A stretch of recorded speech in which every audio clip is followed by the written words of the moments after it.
Maine's small towns, rugged coastlines, and tight-knit communities create a peaceful scene. That quiet is being rocked, however, by the debate over who gets to compete in female sports. It's put Maine in the national spotlight over its state policy, caught between federal pressure and public opinion. Nestled in the state's northern tip, Presque Isle is known for its snowy winters and vast farmland. Now it's also home to one of the state's youngest voices, speaking out on the transgender sports debate. It shouldn't be my goal to beat a biological male, but it was. And when I didn't, it was super defeating.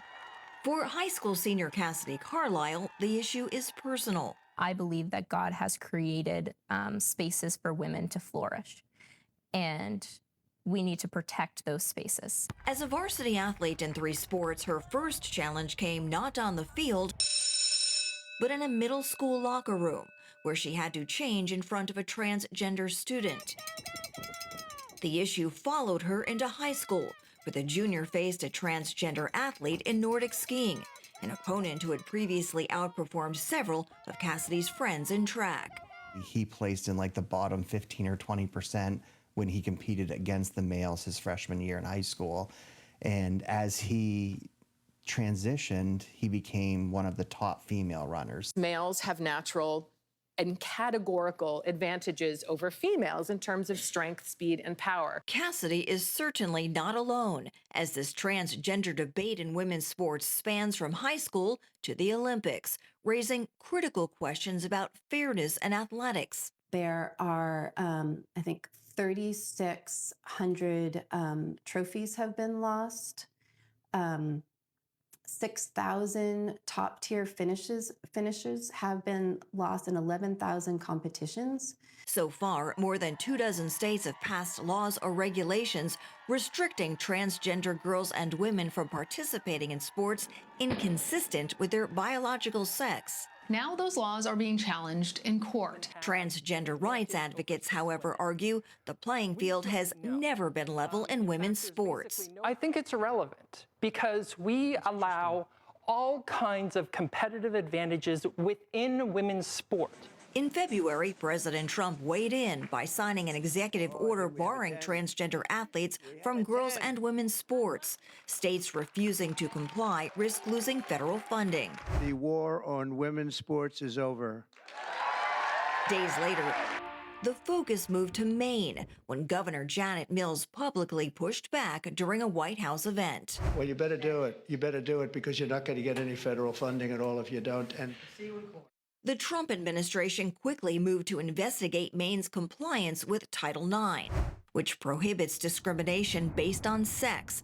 It concluded that the state violated the law by allowing biological males to compete in female sports. The controversy reignited when a transgender athlete from a Maine high school recently won the girls' pole vault event during a Class B state championship.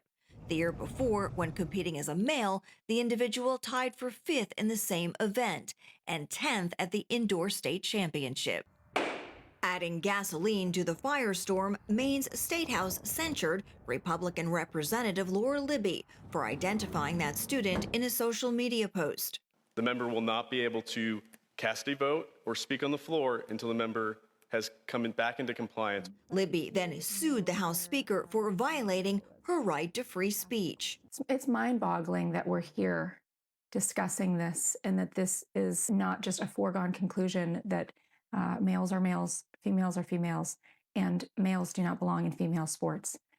It's basic biology. In 2021, Maine changed its Human Rights Act to prohibit discrimination based on gender identity. It's not about transgender sports. It's about who makes the laws and who enforces the laws. They want our girls to be comfortable sharing a locker room with a biological male. They want our kids to have a different perspective than their parents' generation on the value, the beauty of gender and sexuality as God created us. Republican Liz Caruso is sponsoring a bill that would ban transgender athletes from competing in female categories and require Maine schools to designate facilities based on biological sex. Maine policy has been ignoring Title IX protections, and it has caused chaos and discrimination.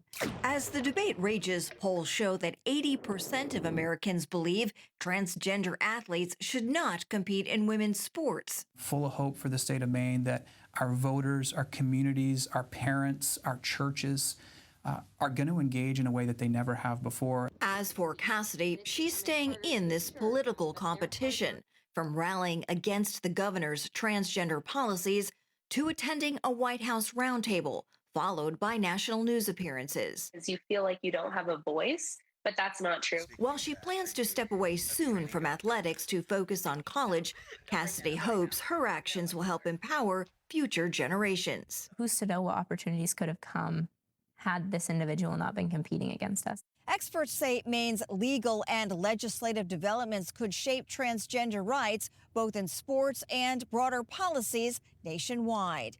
In Portland, Maine, I'm Tara Mergener, CBN.